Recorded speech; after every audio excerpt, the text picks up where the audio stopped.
Shalom teman-teman semua, selamat datang di Youth Online Service GKI Karawaci. Kita bersyukur walaupun kita di rumah masing-masing, tetapi Tuhan masih memberikan kita kesempatan untuk beribadah dan bersekutu bersama-sama. Jangan lupa setelah menonton video ini, teman-teman dapat mengikuti after service meeting. Bagi teman-teman Komisi Pemuda, after service meeting akan dilakukan setiap Sabtu jam 5 sore, dan bagi teman-teman remaja, after service meeting akan dilakukan setiap hari Minggu jam 10 pagi. Untuk memberikan persembahan, teman-teman dapat scan QR Code di bawah ini atau melalui rekening yang tertera di bawah ini. Jangan lupa tambahkan kode 2 bagi teman-teman remaja dan kode 3 bagi teman-teman Komisi Pemuda. Bagi kalian yang rindu untuk didoakan, langsung aja ke bit.ly/kotakdoa GK Youth Karci. Yuk teman-teman, kita ikuti ibadah hari ini dengan rasa hormat dan dengan hati yang rindu untuk bertemu Tuhan yang mengasihi kita. Selamat beribadah, Tuhan Yesus memberkati.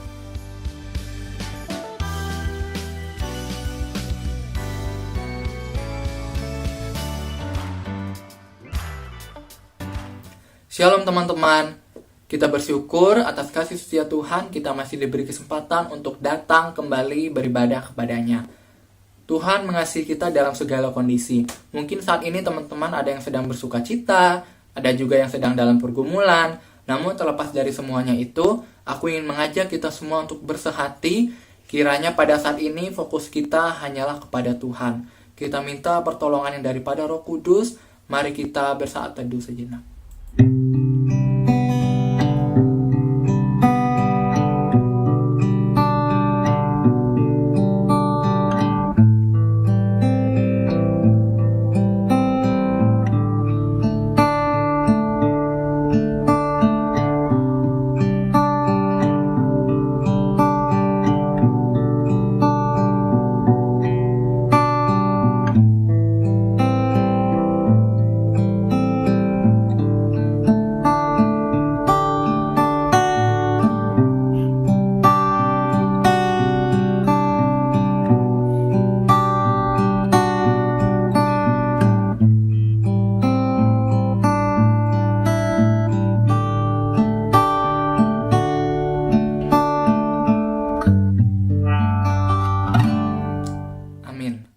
Kolose 3 ayat 16 berkata demikian.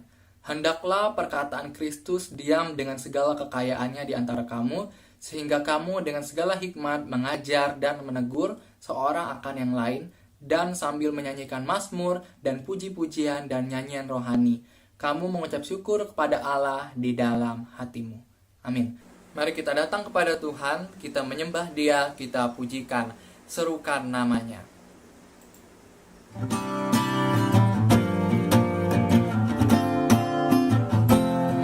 Bertepuk tangan di rumah masing-masing. Tuhanku Maha Besar. Tuhanku Maha Besar, Tuhanku Maha Kuasa, Raja segala raja. Dia takkan tergoyahkan, Dia takkan terkalahkan, Dia hidup dan berkuasa. Serukan namanya, Yesus Tuhan Raja. Segala kuasa tunduk dalam namanya. Dia luar biasa, perkasa mulia. Yesus nama di atas segala nama.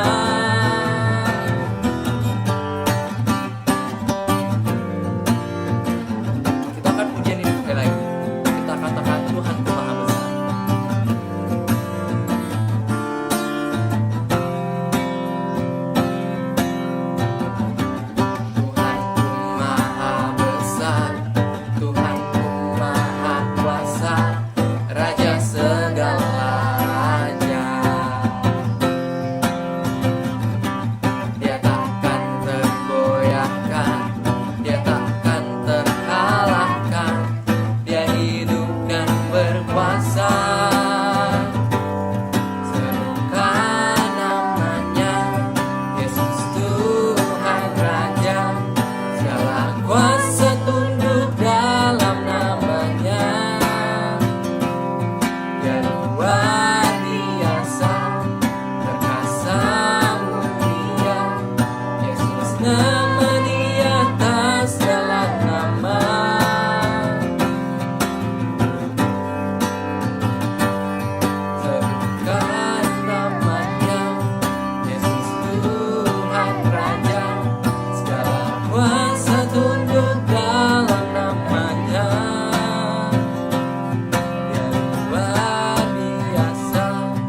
Tuhan, kiranya Engkau yang selalu memerintah atas hidup kami. Tuhan, kami bersyukur atas waktu ini, Engkau yang berkati, Engkau yang pimpin kami dalam ibadah kami, dari awal, pertengahan, hingga akhirnya. Dalam nama Tuhan Yesus, kami berdoa dan mengucap syukur. Amin. Teman-teman, pada saat ini aku ingin mengajak kita semua untuk merefleksikan kembali 1 minggu yang telah kita lalui bersama-sama dengan Tuhan. Mungkin ada perkataan dan perilaku kita yang tidak berkenan di hadapan Tuhan, yang menyakiti hati Tuhan. Seberapapun kita menyembunyikan dosa-dosa kita, Tuhan kita adalah Tuhan yang Maha Tahu. Namun satu hal yang pasti, Ia selalu membuka tangannya lebar-lebar untuk kita kembali kepadanya, untuk kita kembali meminta pertolongan agar kita dipimpin kembali olehnya. Sebelum kita mengaku dosa di hadapan Tuhan, kita angkat pujian sejauh timur dari barat.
Besar. Betapa besar kasih pengampunan-Mu, Tuhan. Tak Kau pandang hina yang hancur.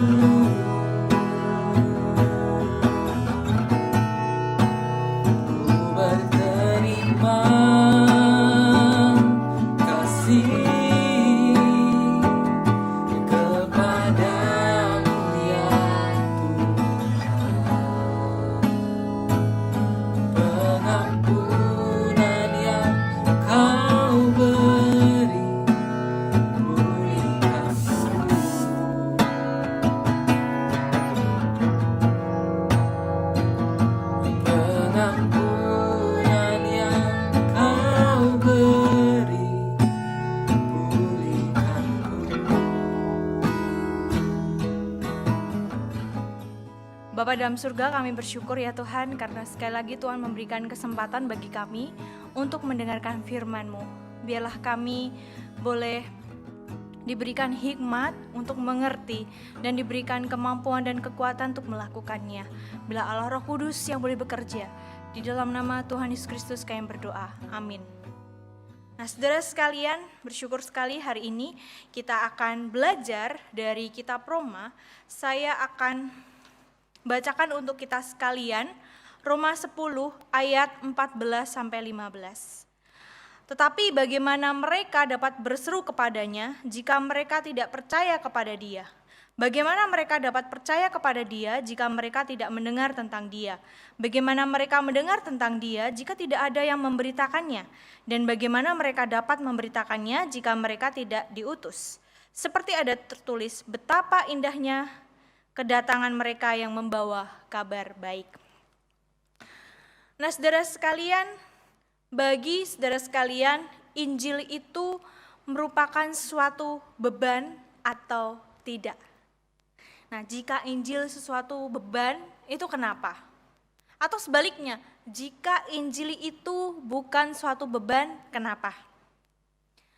Nah, teman-teman sekalian, apakah juga melihat bahwa Injil merupakan kabar baik? Apakah Injil yang kita baca, yang kita dengar adalah kabar baik? Nah, saudara sekalian, kabar baik itu adalah berita yang menyenangkan atau berita yang membuat kita merasa gembira ketika kita mendengarnya atau kita mengalaminya.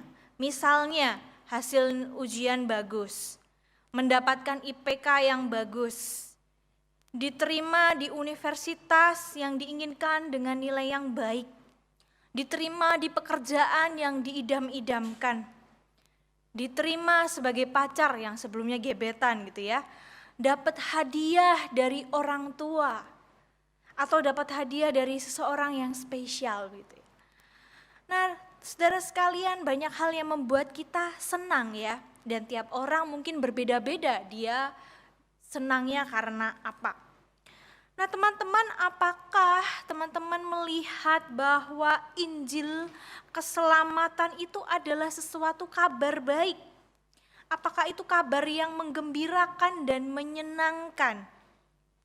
Ataukah teman-teman sekalian merasa, ya saya biasa saja sih sebenarnya mendengar Injil, karena ya sudah biasa saya dengar di gereja, sering dikhotbahkan, baca di Alkitab atau baca di renungan, jadi biasa saja. Nah, teman-teman, kita mau melihat bahwa dalam sebuah situs misi Joshua Project itu menunjukkan sebetulnya masih banyak orang yang belum mendengar kabar baik. Berdasarkan data dari lembaga misi, ada sekitar 42 sampai 5% orang-orang belum mendengar Injil, atau sekitar 3.233.450.000 orang belum mendengar Injil. Nah, coba kita sekarang melihat lebih dekat gitu ya. Mungkin kita nggak perlu jauh-jauh melihat ke negara-negara lain. Kita lihat saja di sekitar kita, yaitu teman dekat kita, di kampus, rekan kerja, tetangga, keluarga. Adakah di antara mereka yang belum mendengar kabar baik? Adakah di antara mereka belum tahu kalau Tuhan Yesus adalah juru selamat yang mau menebus dosa, yang mau memberikan hidupnya untuk kita? Nah, pertanyaannya, rekan-rekan sekalian, bagaimana mungkin kita bisa memberitakan kepada mereka jika kita sendiri belum mengalami kasih Tuhan Yesus yang besar itu? Nah, yang menjadi pertanyaannya adalah, apakah saudara pernah mengalami dalam hidup saudara kasih Tuhan yang begitu besar? Apakah saudara pernah mengalami kasih Tuhan yang begitu besar? Nah, seperti apakah itu? Penulis kitab Roma, yaitu Paulus, pernah mengalami rasanya keselamatan di dalam Tuhan Yesus Kristus. Ia sadar bahwa ia adalah orang yang paling berdosa dari semua rasul.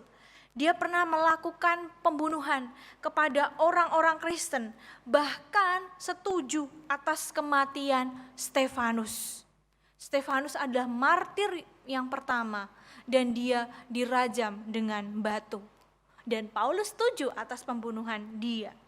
Jadi Paulus ini sadar bahwa dia itu sangat berdosa di hadapan Tuhan. Makanya di dalam 1 Timotius 1 ayat 15 dikatakan, perkataan ini benar dan patut diterima sepenuhnya. Kristus Yesus datang ke dunia untuk menyelamatkan orang berdosa, dan di antara mereka akulah yang paling berdosa. Jadi saudara, Paulus ini sadar dia itu paling berdosa. Dia merasa dirinya kotor karena dia sudah melakukan banyak sekali pembunuhan kepada orang-orang Kristen. Jadi dia sadar pada saat ia berdosa, lalu berjumpa dengan Tuhan Yesus pada saat perjalanan dari Damaskus. Dia merasakan betapa besar kasih Tuhan Yesus yang akhirnya mengubah hidupnya. Bahkan di Alkitab tidak hanya Paulus saja yang mengalami kasih Tuhan. Ada contoh lain yaitu Sakeus. Sakeus itu adalah koruptor ya kalau zaman sekarang. Nah waktu itu tuh dia memungut pajak yang tidak seharusnya dia pungut. Berkali-kali lipat dia memungut pajak ya, dia nggak peduli orang miskin, orang kaya, semuanya dilipat gandakan. Dia mencari untung dari orang-orang. Dia disebut pemungut cukai, makanya orang-orang begitu benci kepada dia, dijauhi. Makanya heran kenapa Tuhan Yesus mau datang ke rumah orang berdosa. Itu aneh sekali bagi orang-orang Yahudi saat itu. Nah tetapi pertemuan dengan Tuhan Yesus ini membuat Sakeus berubah. Membuat hidupnya berubah. Dia akan mengembalikan bahkan berlipat kali ganda kepada orang yang telah dia peras. Karena dia mengalami kasih Yesus, dia diterima. Orang berdosa yang diterima oleh Allah yang kudus. Tidak hanya Sakeus, seorang pelacur yang dianggap hina dan berdosa. Karena dia tertangkap basah ketika sedang berbuat zina. Semua orang tahu kalau pelacur itu seharusnya sesuai dengan hukum Taurat, dia harus dilempari dengan batu sampai mati karena dosanya. Namun ia mengalami kasih dari Tuhan Yesus Kristus. Dikatakan di dalam Alkitab, hai perempuan, di manakah mereka? Tidak adakah seorang yang menghukum engkau?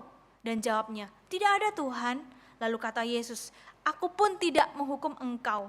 Pergilah dan jangan berbuat dosa lagi mulai sekarang. Saudara, bagaimana dengan hidup saudara? Apakah saudara juga pernah mengalami kasih Tuhan Yesus? Apakah saudara pernah dalam titik terendah merasa sangat berdosa, merasa tidak layak di hadapan Tuhan? Lalu tangan Tuhan mengulurkan tangannya. Hai anakku, aku mengampuni engkau. Datanglah. Aku mengampuni semua dosamu. Apakah kita sudah mengalami kasih Tuhan yang begitu besar? Saudara-saudara sekalian, ketika saudara menerima kasih Tuhan yang begitu besar, apakah saudara mau memberitakan kasih itu? Karena sekalipun Paulus tidak hanya memberitakan kabar baik, tetapi dia juga mengajak orang-orang untuk memberitakan kabar baik, khususnya mereka yang belum mendengarkan. Ia tahu bahwa Injil Yesus Kristus ini harus diberitakan tidak hanya bagi orang Yahudi tetapi juga non-Yahudi. Kita adalah orang non-Yahudi dan kita dikasihi Tuhan. Oleh sebab itu Roma 10 ayat 14 dikatakan, tetapi bagaimana mereka dapat berseru kepadanya jika mereka tidak percaya kepada dia?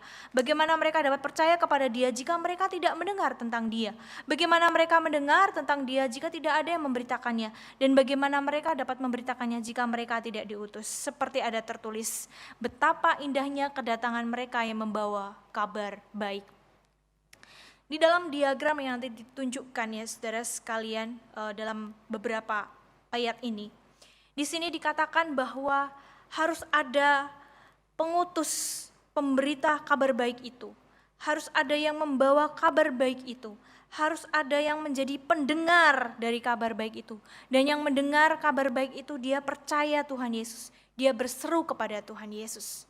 Nah, orang yang mendengar kabar baik, orang yang percaya Tuhan Yesus sebagai Tuhan dan Juru Selamat, dia juga akan berseru kepada Tuhan Yesus. Mereka adalah orang-orang yang mengalami kasih Tuhan. Mereka adalah orang berdosa. Kamu orang berdosa tetapi kamu diselamatkan. Dan poin mengalami kasih Tuhan Yesus ini menjadi sangat penting. Di dalam kehidupan kita, kita perlu mengalami kasih Tuhan Yesus. Karena itu yang membuat kita bisa datang kepada Tuhan. Dan kasih Tuhan Yesus ini sangat berharga dan tak ternilai. Ketika kita mengalami kasih Tuhan, kita ada kerinduan untuk memberitakan kasih-Nya. Paulus pernah mengalami rasanya dikasihi Tuhan dengan begitu besar. Kabar baik itu diberitakan dan Tuhan Yesus sendiri yang menjadi penebusnya. Maka ia juga mendorong orang-orang yang membaca surat ini supaya memberitakan kabar baik. Dan hari ini juga diberitakan kepada kamu sekalian supaya memberitakan kabar baik. Bahkan Paulus telah memberikan teladan, dia melakukan perjalanan misi sampai 3 kali, sampai ke Asia. Nah, saudara sekalian, saya akan menutup khotbah ini dengan cerita seorang pemuda Amerika usia 21 tahun. Dia masih sangat muda ya, 21 tahun. Di Amerika kan sudah negara yang sangat modern ya. Pada tahun 1953 dia bersama istrinya ke tanah Papua. Mereka memberitakan kabar baik di Papua. Meskipun di sana begitu banyak kesulitan. Bayangkan masih muda, 21 tahun. Mimpinya harusnya dia kerja di perusahaan A, B, C gitu ya. Tetapi dia memilih untuk ke Indonesia, khususnya ke Papua. Dengan menghadapi medan yang sulit, bayangkan di pedalaman Papua, berbukit, sulit dijangkau. Mereka harus beradaptasi dengan bahasa dan budaya. Beberapa kali mereka diburu, tapi mereka tidak menyerah. Mereka tetap pelayanan dan memberitakan kabar baik. Memuridkan kepala suku, membuka sekolah Alkitab, melatih pendeta, banyak dilatih, membuka klinik kesehatan. Bahkan mereka melayani di Papua sampai 40 tahun. Kemudian ketika pensiun mereka baru kembali ke Amerika dan istrinya Juli 2017 dipanggil Tuhan. Lalu Januari 2018 bapak ini pulang, dia adalah Don Gibbons. Don Gibbons sudah memberitakan kabar baik. Dia merasa Injil ini begitu penting dan harus diberitakan. Dia telah melakukan panggilan sebagai murid Kristus untuk memberitakan Injil di tanah Papua. Bagaimana dengan kita? Mungkin saat ini kita sulit untuk menjangkau ke negara-negara lain. Tetapi sekarang begitu banyak media, melalui handphone, melalui laptop, melalui tab, kita bisa berinteraksi dengan orang lain dan melalui segala macam media, tulisan, YouTube dan sebagainya, kita bisa memberitakan Injil Tuhan. Jadi masih banyak kesempatan untuk kita meskipun masih muda dipakai Tuhan, seperti Don Gibbons di usia 21 tahun dipakai Tuhan. Nah, saudara sekalian, saya akan menutup dengan pertanyaan. Yang pertama, ceritakan pengalamanmu pertama kali mendengar kabar baik atau pengorbanan Kristus di kayu salib seperti apa, lalu bagaimana kamu meresponinya, apakah kamu menerima, lalu misalnya di antara kalian menolak gitu ya, apakah kamu menerimanya? Maukah engkau menerima kasih Tuhan yang begitu besar itu? Yang kedua, apakah kamu menganggap kabar baik itu sebagai hadiah terbesar dalam hidupmu? Lalu, kapan kamu akan membagikannya dan kepada siapa? Mari kita berdoa. Bapa dalam surga, terima kasih sekali lagi diingatkan betapa pentingnya Injil itu. Injil yang seharusnya mengubahkan kami dan memberi daya bakar bagi kami Tuhan, mendorong kami untuk boleh memberitakan kabar baik itu kepada orang lain. Ampunilah jika di antara kami masih takut dengan resiko atau kami malu atau kami malas Tuhan, supaya Engkau boleh menolong kami supaya kami tidak menggenggam kabar baik itu sendiri, tetapi juga boleh membagikan kepada orang yang mendengar. Karena apakah orang itu bisa percaya atau tidak itu adalah kekuasaan dari Tuhan, tapi tugas kami adalah memberitakannya. Sekalipun kami masih muda, tolong Tuhan, supaya kami diberikan kerinduan untuk melakukan amanat agung-Mu. Di dalam nama Tuhan Yesus Kristus kami berdoa. Amin. Terima kasih Lause atas firman Tuhan yang boleh disampaikan. Kiranya melalui firman Tuhan kita bisa semakin diingatkan lagi untuk semakin menjadi murid-murid Kristus yang taat akan kebenaran firman Tuhan. Kiranya kita boleh membagikan firman Tuhan ini dan bisa memberitakan Injil juga, terutama melalui kehidupan kita yang semakin mencerminkan pribadi Kristus. Mari kita meresponi firman Tuhan yang baru kita dengar dengan pujian Ancient Words.